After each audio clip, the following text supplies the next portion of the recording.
for years and years, you can imagine how utterly addicted. I mean, hope is the crack cocaine of the palliative care community, really. You know, every time I speak with you on the phone, you're very up to date on what's going on in the world. And I'm wondering how you stay informed and aware of the destruction and collapse and still keep your heart open. How do you keep yourself inspired, Andrew? First of all, thank you for saying that I am well up on things, because I think that's actually a responsibility of our time. So many people. What specific effects of climate change, habitat destruction, or human systems collapse are you imagining occurring that would affect you and your loved ones or your community? I mean, in many ways, I've been tracking habitat shifts throughout my lifetime. Just tracking in one area of Maine that I've gone to every summer since I was a child, tracking the loss of species in the ocean throughout my lifetime. It's been pretty radical in the last. And so I went to fill that gap, and this is a long way of saying that I think that you talking about this culture being suicidal is desperately important. So it's demanding urgent action. There should be red lights everywhere. Alarms that should be going off, but it seems people think it's not happening, or it's a joke, or it's a fantasy, or a delusion. I have no idea, but I'm concerned about that. Yeah, and that's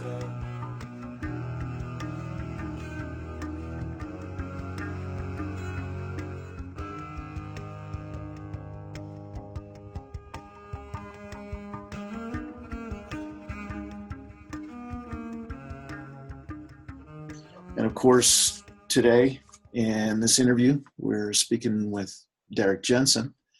Hi, Derrick. Hey, thanks for having me. Really good to have you here.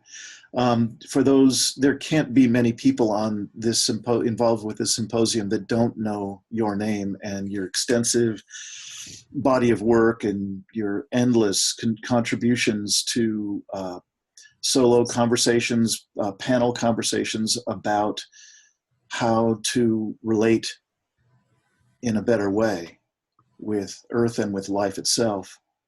Some of the books that you've written, Language Older Than Words, The Culture of Make-Believe, volumes 1 and 2 of Endgame, and your latest book, Dreams. And I'd invite us to go there as much as you'd like later in the call, but if you wouldn't mind, what I'd like to do is kind of recap just a small amount, if we could, from a recent interview that you had with Carolyn Baker, one of the senior producer of this symposium. And I had the pleasure of listening to that. And as I was just mentioning to you, there was an awful lot of how you shared about your growing up that really resonated for me. And it helped me feel just a little less crazy. In my lifetime, I've had round after round of feeling that kind of discord in myself, like there's something terribly wrong with this system I'm living in. And I think there was one of the phrases that you used in that interview about it doesn't have to be this way. And boy, that just really went right to my heart when you said that, because it was something that I remember saying, well, really as soon ago as just a few days ago, and on a regular basis for most of my life. So again, welcome here. Welcome to the Beyond Hope Symposium. And go ahead and take that thread and start it in any direction you like.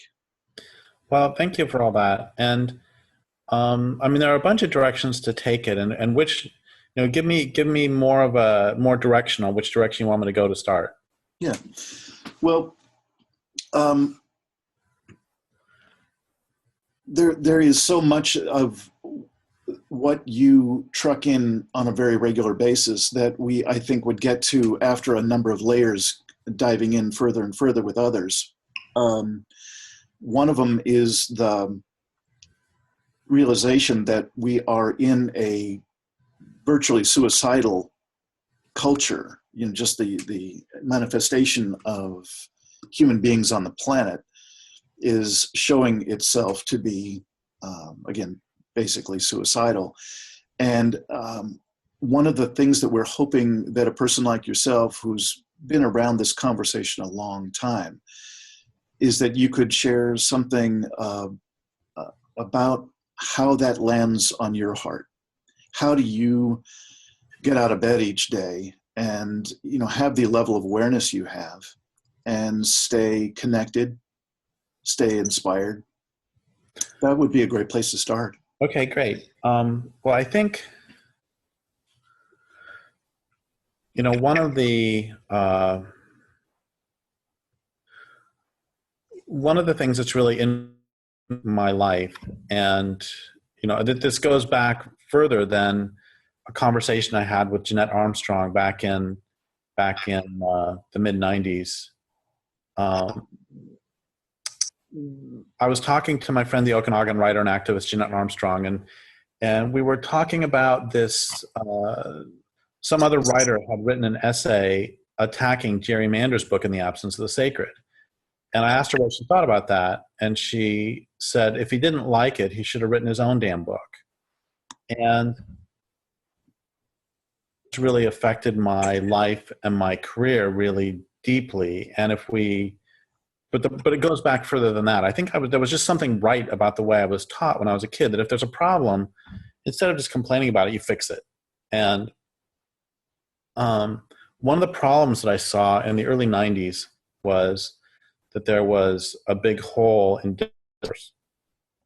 And this hole that I saw was that there was a lot of environmental writing about, you know, how beautiful nature is and how wondrous and how joyful it is, but I wasn't seeing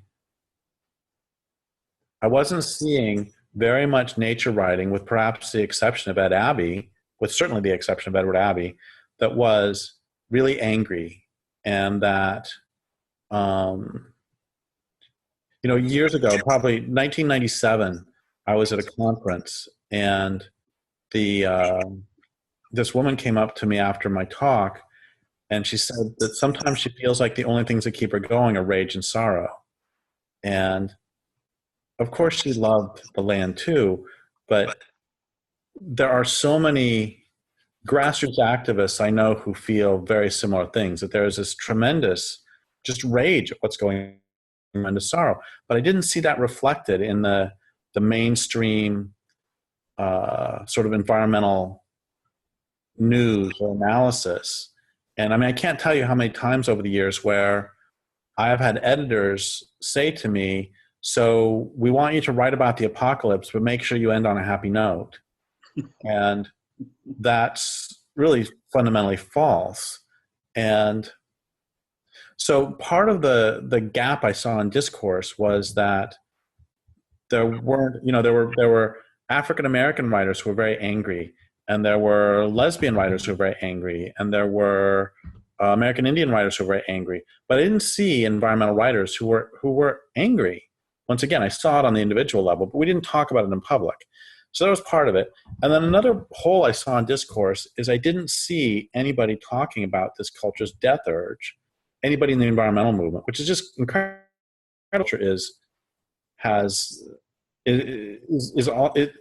The problems we see are not merely the side effects of unfortunate actions. I mean, the oceans are being murdered, and we pay more attention to professional sports, and that strikes me. And when they do talk about the death of the oceans, they always talk about it in terms of economics.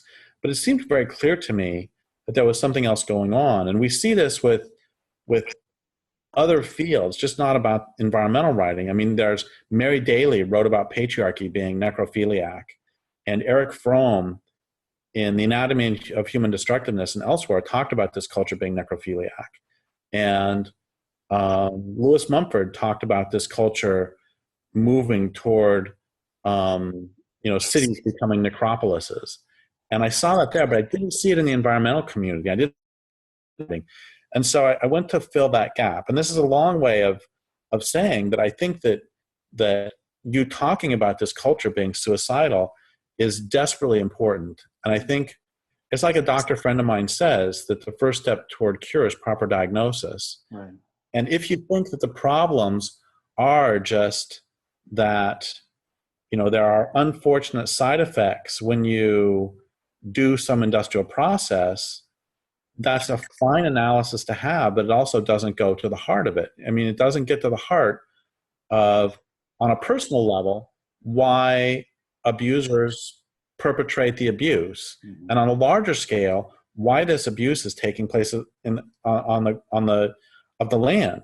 And a lot of it doesn't even make, it certainly doesn't make sense in terms of continued human existence, much less continued salmon existence, but it doesn't even make economic sense when you have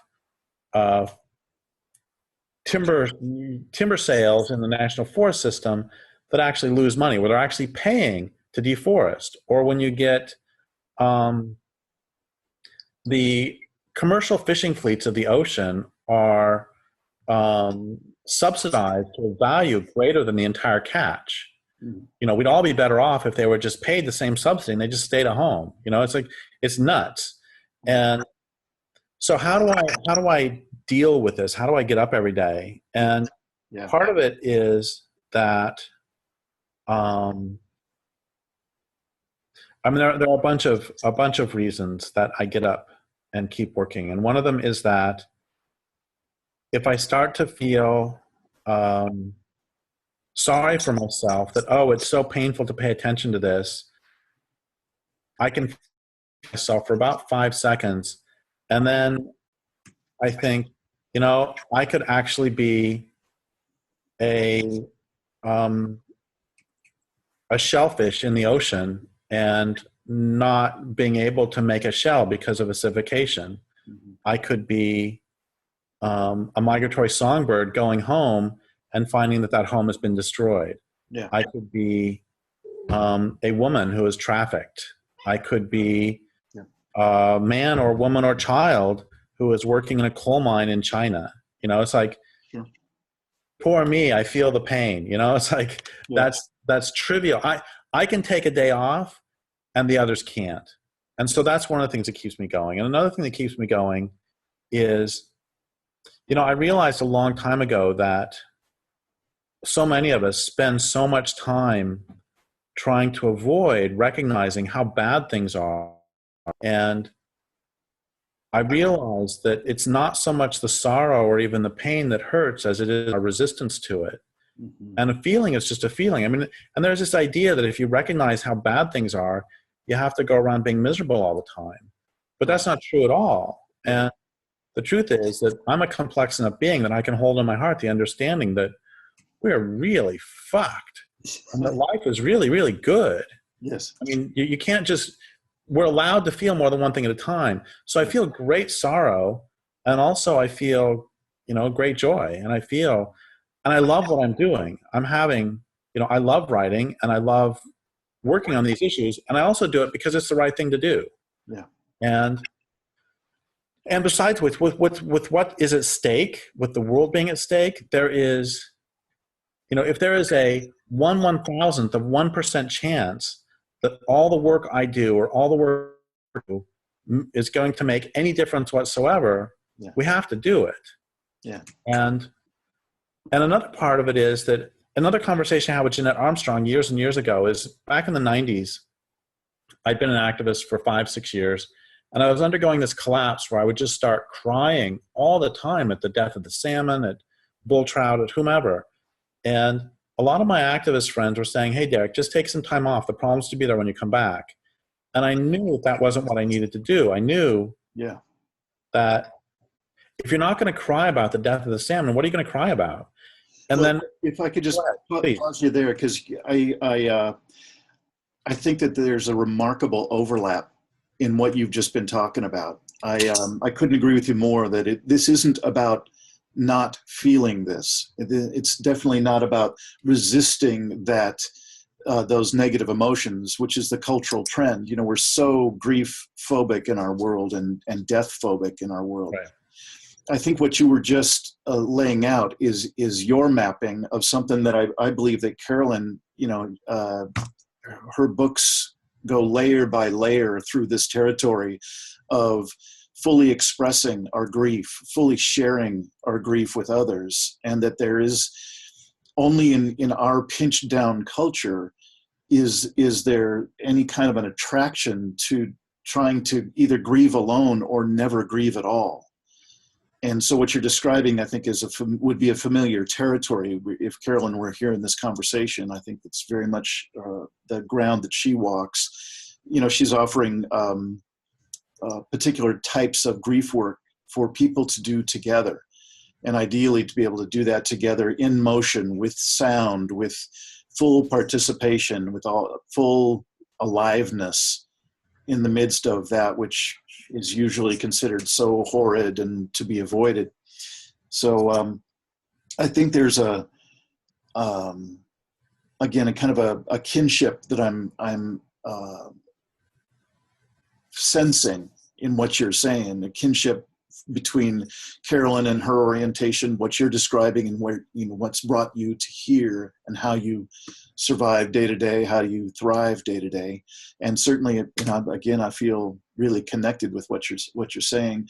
I just wanted to bring up one other character to reel back to your first point. There was a guy on TV when I was a kid named Jacques Cousteau, and he did this extraordinary tour on a weekly basis. His show would be on, and he would take us to yet another extraordinary place where he would be diving with his fellow divers. And it was the most exquisite travelogue I've ever seen to date. And it's very strange. I think he planted the seeds in me of that whole conversation about it. Not only does it not have to be this way, but it's terribly, terribly wrong. And at that point, this is back in the mid 70s, here's a diver, an explorer, and he's showing us devastation, just horrid devastation at that point. And I think you and I both know it hasn't gotten a stitch better in that time. Oh, I wish it was only as bad as it was then. Yeah. Yeah. Got it. It's really So hard. I'm sorry to have stopped you. I think you were headed to anything more that you wanted to say. First, about perhaps the distinction between grief, or you've mentioned anger as well. And if there are any other particular emotions that come through, or you know, one piece that Carolyn and I tend to include an awful lot in these interviews is poetry as kind of a foot in the door into the beauty and the appreciation and the gratitude that's also part of our experience. So I don't want to limit it just to the negative side, if that's wherever direction you'd like to go. Well, I think one of the what I was starting to get to a minute ago was that one of the most important conversations I ever had in my life was in the mid-90s. I was breaking down, like I said, just crying all the time. And I called up my friend Jeanette Armstrong and said, so this culture, how did the conversation go? It was that that this culture has a death urge, and that there's not a lot, there's not going to be a voluntary transformation, and that things are bad and they're going to get worse. And her response was the perfect response, which was, I've been waiting for you to say that. Mm-hmm. And the reason that was the perfect response is because it normalized my despair. Mm-hmm. And it let me know that despair is an appropriate response to a desperate situation. Yeah. And the thing I'm trying to get at with that is that one of the ways I get up every morning is I just feel the sorrow, and I feel the rage, and I feel the joy too. I feel all those things. And I don't beat myself up for feeling the sorrow. It's like I don't try to stop it. And that is, and perhaps this isn't universal to everybody. I've never been a depressive character. Maybe if I was, I've had some friends who are depressive, and they need to stop those cycles. They need to, if they start spiraling out, this could be terrible advice for them. But for me, it was just helpful to go, oh, okay, yeah, I'm sad. Okay, great. I'm sad. Now let's get to work. And I guess another thing I want to mention, and this is also something, one of the reasons I keep working, is because life is just so beautiful. You know, I live in a second growth redwood forest, and I see bears and baby bears. You know, in the right season, I see baby bears every single day. And I was doing an interview a couple days ago, and I was not sitting right here, but it doesn't matter. I was looking out the window, and I saw this willow branch. As I was doing the interview, I saw the willow branch start just shaking violently. And I looked more closely, and it's because it landed on a very small branch. And I mean, life is just really, the more I see of life itself, the more delightful it all is. And so that's one of the things that keeps me going. Another thing that keeps me going is it's really important. And you mentioned community, and I think community is so, so important. Even though I'm very much of an introvert, that doesn't alter the fact that it's really nice to be able to call up a friend and say, hey, isn't it great that the stock market's going down? Mm-hmm. And to call up a friend and, you know, I mentioned earlier that if you have any article about the death of the planet or about the murder of the oceans or anything, the newspaper article always has to end with what the effect is on the economy. Mm-hmm. And it's really great to be able to call up a friend and say, that's horrible. And to not have to fight that friend, but to have that friend also say, yeah, that's really terrible. That's crazy. And I'm not saying that we need to, you know, insulate ourselves and only talk with those who agree with us 100%. I'm not saying that at all. What I'm saying is it's really important to have a supportive community of friends with whom you can use similar language and with whom you don't have to fight civilization is bad 101 every time you open your mouth. Yeah. And so that's one of the things. And, you know, another thing that sort of keeps me going is the outrage over not just the injustice of this, but the stupidity. You know, I just can't. This is one of the things that after 20-some books I can't get my mind around, is just how incredibly stupid it is to kill the planet that you and to that, you know, full stop. And then in addition, to do that and think that, for example, this is a sign of intelligence, that humans are doing this because they're so smart or something. I've seen people write about how they think that human intelligence is a lethal mutation.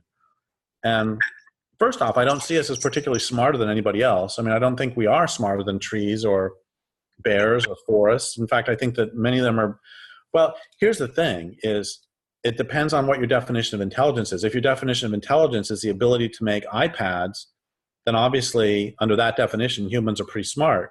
Right. If the definition of intelligence is not destroying the planet that's your only home, then that's pretty stupid. And it depends on what your trump is. Your ability. We go back that it doesn't have to be this way though, because that's one of the things that helps me too, is that one of the first and most, so many oppressors, whether they're personal or social, try to do is to make you think that their oppression is natural. Because if it's natural, you can't fight it. You know, if it's inevitable. This is one of the reasons, apart from which it doesn't really make any sense to me, that I find the selfish gene theory so problematical, because it's just naturalizing this dreadful behavior. And that's, so part of the way you get past the notion of the naturalized oppressive behavior is by recognizing it doesn't have to be this way. But the problem is not either human intelligence or stupidity. The Tolowa lived where I live now for 12,500 years. They didn't destroy the place, which means that it is possible to live in place without destroying it. Right. And that understanding is really important. There's one more thing I want to say, which is that there's this great line by Milan Kundera, which is against oppression is the struggle of memory against forgetting. And I love that what we need to do is to always remember what the world was like, and always remember that there are other ways to be. Mm-hmm. Yeah, beautiful. Another thing that keeps me going is actually doing the activism itself. That I think, it's really easy to get overwhelmed. The problems are so huge. What can I do? But I get overwhelmed the same way with the notion of writing a book. Mm-hmm. And the truth is that I've never written a book in my life, because that's way too big and scary. What I've done is I've written a page, and then another page, another page, and by the end of a year and a half, I got myself a book. Yeah. And it's the same with the larger. Yeah, the problems are huge, so take on this one. You can't do it yourself.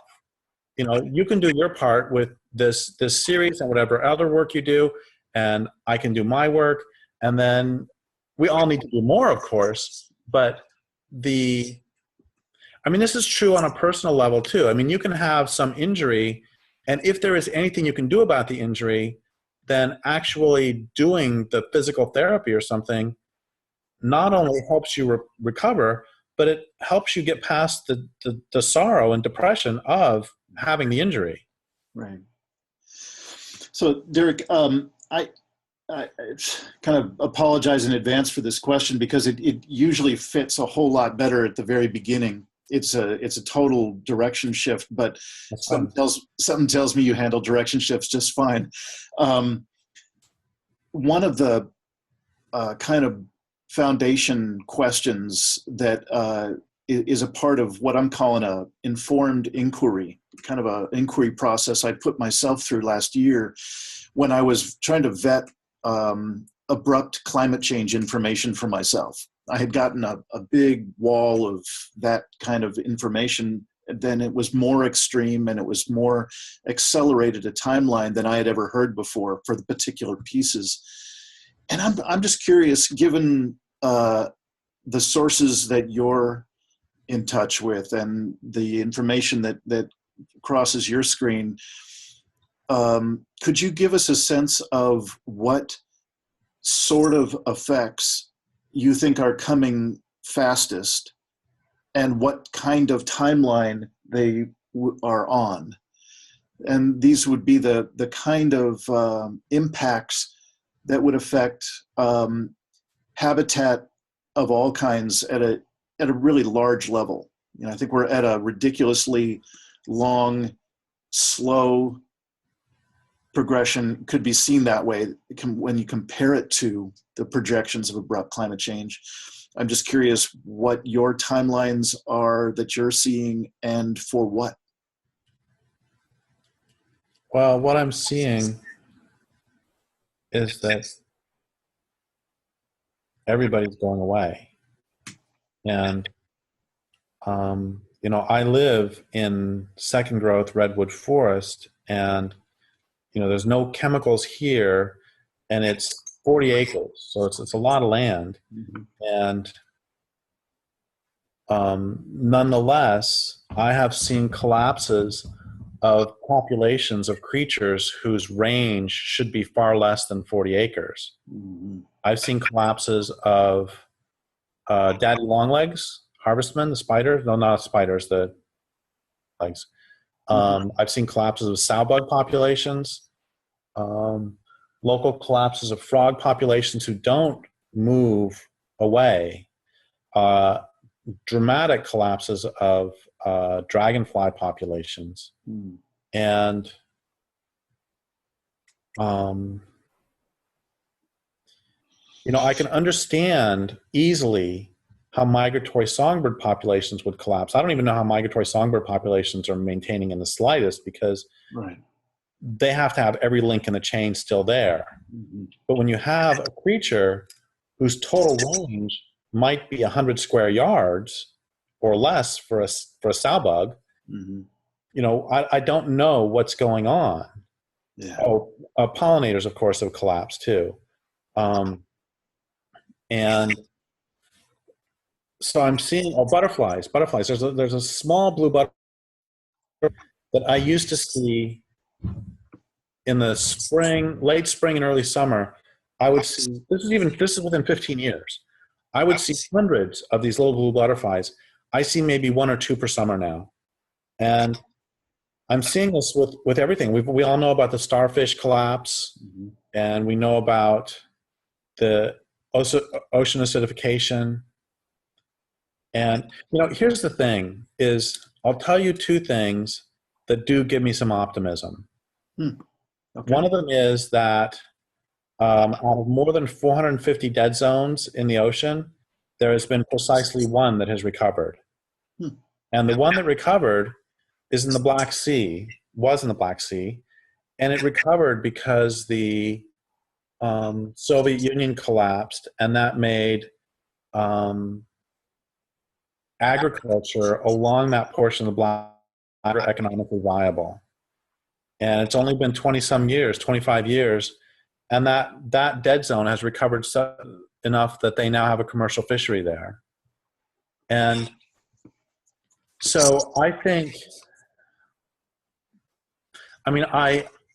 obviously it's too late for passenger pigeons, and it's too late for the 200 species that went extinct today, and it's too late probably for the 200 going extinct tomorrow.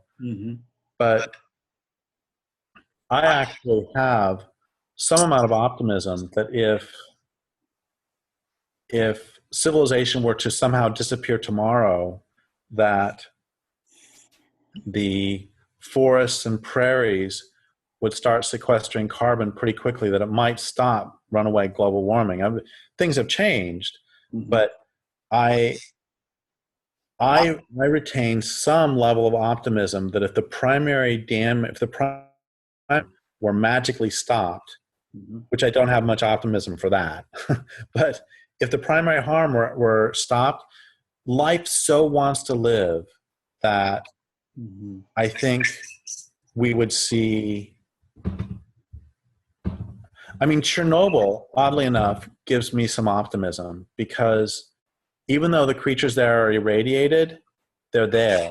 Yeah. And one of the things that lets me know is that the worst nuclear accident in human history, except for maybe Fukushima, one of the 2 worst nuclear accidents in human history, is not as damaging to the landscape as the everyday workings of agriculture.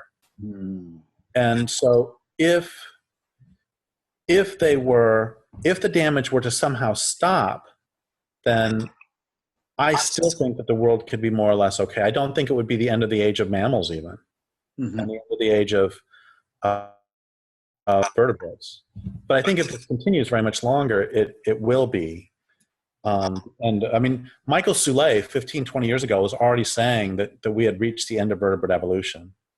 And things are obviously much worse now than they were then. Right. And my main problem is not actually the physical harm that's going on. Yeah, that's what I work for, is to stop the physical harm. But the main source of frustration for me is that there is so much that could be done were we not insane. We could have a long, slow descent, or a medium, slow descent, or even a reasonably intelligent, fast descent. If I were made president, what I would do, or if I were made emperor or something, I would not actually call for immediate, deindustrialization, hunter-gatherer lifestyle. What I would call for is, on day 1, I would get rid of retractable stadium roofs and cut. It's like one of the questions that I've asked so many environmentalists when I interview them is, so let's say that they took money from the military and gave it to, you to work on red wolf rehabilitation, or to work on cleaning up the Mississippi River, or to work on cleaning up the Columbia River. If they threw the same money that went at the military, if they threw that at environmental problems, there's actually a lot of work could be done. And I want to be clear, I'm not saying that would be sustainable, but I'm saying it could form a basis. There's a lot of work that could be done within the confines of this dreadful system in the short term, but we're not doing it. And that's what frustrates the hell out of me more than anything else, is the absolute unwillingness to face the problems. So anyway, a timeline, I don't know a timeline. All I know for a timeline is that things are worse every day and they're getting worse faster. That's what I know. Mm-hmm. And, I don't know if you do this, but it breaks my heart whenever I read a book written in the 19th century or in the 1930s, or if I see a movie made in the 30s, I can't help thinking about, wow, there were still a lot of salmon on the Columbia then. Or I have some pictures from the Civil War. I was a big Civil War buff when I was a kid. Excuse me. I have some pictures of like prisoners at the Battle of Gettysburg. And I can't help, every time I look at them, I think there were still flocks of passenger pigeons then. Those men in those pictures probably saw these flocks of passenger so large they darkened the sky for days at a time. And so it just, how quickly everything is moving. My mom is 83, and she often says, she loves life and she loves being alive, but she often says that she is so happy that she is not younger than she is because she doesn't want to see what's coming. Yeah. And I don't want to see it either. I'm not going to kill myself. I love life and I love living, but I don't want to live. Okay, just in the last 15 years, where I live, there's a pond just right there. And when I first moved here, the frogs were so loud that you couldn't have a human conversation outside at night. And now you can still hear frogs, but they're not very loud. And I have seen, since I moved here 15 years ago, not right here, but I have seen elsewhere, so many in a stream that, in a little rivulet, that they were pushing each other out of the water. I'm sorry, you broke up. What was in the stream?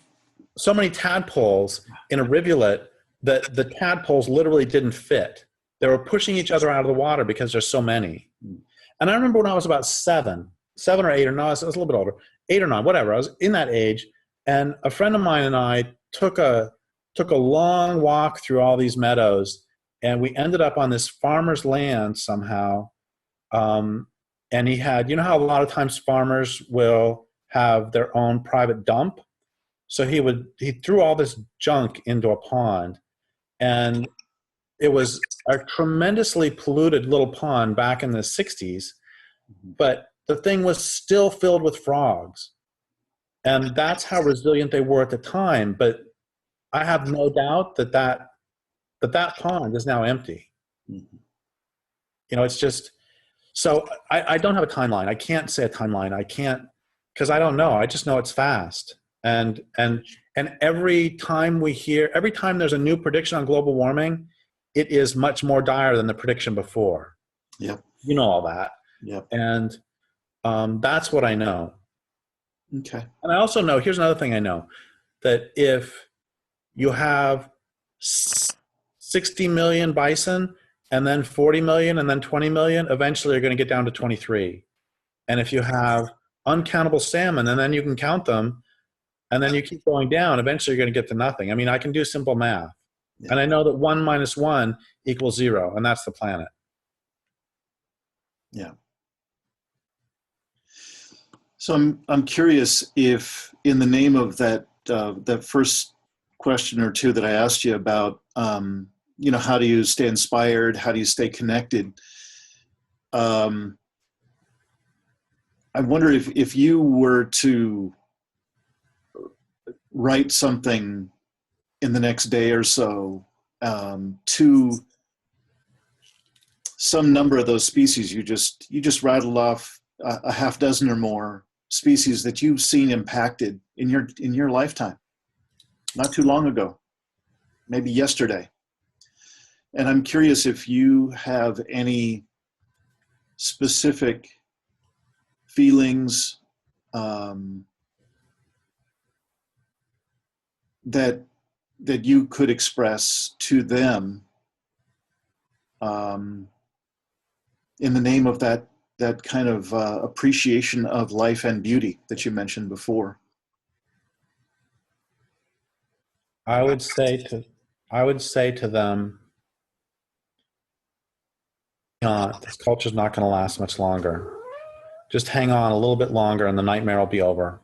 And and then things will start getting better. And I would say, in the meantime, I've got your back, and I will do whatever it takes to help you. You know, I've said for the longest time that we need to use any means necessary to stop this culture from killing the planet. A lot of times that's taken as code language for violence. Mm-hmm. And it's not. I mean, it could certainly include violence, but I mentioned the pond out here and the frogs disappearing. And the reason these particular frogs are disappearing here is because the weakening the ozone hole, weakening the ozone layer allows more UVB through, and UVB weakens egg sacs of some species.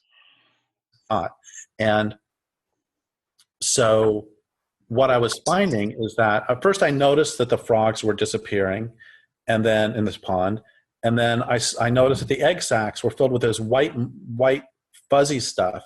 And I found out that's a mold called saprolegnia, which is ubiquitous. Then saprolegnia's job is to eat the weak egg sacs. Perfectly fine. That's what it does. The problem is that too many egg sacs are weak. So what I started doing about 10 years ago is getting in the pond about once a week every winter and bringing egg sacs into the house and then letting them hatch out, and then I put them back out in the water because UVB won't go through glass. So if I raise them on the kitchen table and then dump them back out when they hatch, I get about a 90 to 95% success rate on babies. And right now out in the pond, they're having about a 5 or 10% success rate. Does this make a difference on the huge scale? No. But does it make a difference in this pond? I don't know. But that's what I mean when I say I got your back. It doesn't work to just say I've got your back and then not do anything. Yeah. You know, and it's pretty cool. I love this story. That when I first moved here, I felt the feeling was that the land is like, yeah, he's okay, but you know, he's basically a nice Nazi. He's still wearing jackboots, still a member of the dominant culture. But then a couple, 3 days in a row, I caught this guy cutting burls, that's parts of the redwood trees, cutting burls off the redwood trees. And I kicked him off the land. And it was the coolest thing because from that moment, the land's relationship with me has changed in that it has accepted me. And the way I knew this immediately was, first I saw the biggest pile of bear poop I've ever seen. The next day, I saw the biggest red-legged frog I've ever seen. And the next day after that, I was walking through the forest and a bird brushed my chest with its wing. And ever since then, the land is accepting. It's like I did something. And so I always come back to that. What I want people to do is to actually do something. Find something you love. Find whatever you love is under assault. So defend it. Defend this piece of ground. Defend this creature. And so that's what I would say to them is they're going to have to come through me to get to you. Sweet. That's a very powerful expression of love is the way I hear that. And I thank you for that. That's tremendous. So I think you've gotten at least a little sense of where we're going with this beyond hope thing, that the whole notion of hope, from my point of view, is that, I mean, who knows, you might have even come up with the expression hopium, I'm not sure, you know, is that it is such a construct of maintenance of the illusion, you know, this toxic illusion. You've shown us around a little bit of your relationship with the earth, your relationship with others, and your relationship with your own inner world, and shared with us that those moments of beauty that you've shared about what it's like to be able to have a relationship where you can communicate that you've got their back. That speaks really, really strong and clear. Is there anything else that you'd like to add to this particular segment of the symposium? Because what folks will be doing is they'll be exploring their own versions of these questions that I've been talking with you about today. And they'll take some amount of this interview in, and then they'll speak to those questions and those expressions of love and beauty that you've shared. Is there anything you'd like to finish up with? Yeah, I would like to talk about hope for a second. Please. And, back, 10, 12 years ago, I was bashing hope at a talk I was doing, and somebody in the audience shouted out, "What's your definition of hope?" I didn't really have one. So the audience and I together came up with a definition, which is hope is a longing for a future condition over which you have no agency. Mm-hmm. And that's how we use it in everyday language. I'm not going to say to you right now that I hope I eat today. I'm just going to do it. I've got agency. On the other hand, I hope the next time I get on a plane, it doesn't crash, because once you're in the air, you got no agency at all. You're completely at the mercy. So when people say, I hope the global warming doesn't kill the planet, or whatever it is they say, saying is they have no power. So I'm not actually against hope as such. I'm against giving up on agency when you don't have to. And a woman came up to me one time, Terry Tempest Williams actually, and she said, "So are you saying I can't hope my brother survives his cancer?" I'm saying, no, I'm not saying that at all. What I'm saying is that you can't stand there with car keys in your hand and say to your brother, I hope you make it to the hospital. Mm-hmm. We have to decide, we have to figure out what we have agency over and what we don't. And this one woman wrote to me, I don't remember her name, but she was this very smart Anishinaabe woman, wrote to say, I love what you're saying, but isn't there a certain amount of hope and prayer involved in like the salmon survival that you can say to the bear, to the bears or to the frogs or whatever, I've got your back, but you have to hope that they accept your prayer. It's really harmful and useless and harmful to say, oh, I hope that salmon survive, but then not do anything to help them. But once you act to help them, at that point, as this Anishinaabe woman said to me, you have to then hope that they accept your offering. Mm-hmm. You have to create the conditions under which they can, you hope, thrive. But then beyond that, you have to give up control, because we can it is obscene to hope that global warming doesn't kill the planet as emissions continue to rise. That's just plain obscene. But even if we stopped all carbon emissions down to zero tomorrow, then at that point, we have to hope that the feedback mechanisms in place don't cause runaway. That we'd have to hope that the prairies and the forests and the oceans and the seagrass can do what they do best and put it away. Mm-hmm. But that is hope. And so I do think that there is a legitimate role for hope once you become very clear as to what you can and can't do. And once you have done everything you can do, it's like with an illness, I have Crohn's disease, and my mom was just talking to someone who, she went to the eye doctor, and the eye doctor's assistant, her husband just died of Crohn's disease 6 months ago. And the woman whose husband just died is furious at him because he would never do anything to take care of the Crohn's. He didn't change eating. He didn't take any medicines or acupuncture or anything else. He did nothing. And it's like, that's really stupid.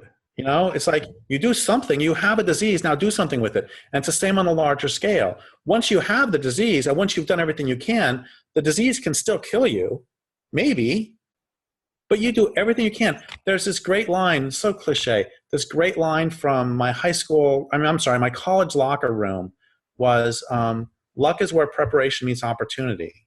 And you can't expect to have the luck if you're not going to do the work to set yourself up in the first place. We can talk about, some baseball player or something who makes some miraculous catch that's really lucky, but the truth is they spent, 30 years practicing to get to the point where they would be able to make that lucky catch. Mm-hmm. And it's the same with all this large scale stuff. We don't know what is going to happen in the future. We have to align everything to do the best we can to make it so there's a chance possible of the best possible outcome. And then after that, just hope to hell it goes right. Yeah. Yeah. I appreciate that. That is layer upon layer more distinction about hope than I think we have as a collective culture. So I can only hope that somehow those layers get exposed to the rest of us. Derrick, it's just been a pleasure speaking with you. Oh, thank you so much. It's been a pleasure for you too.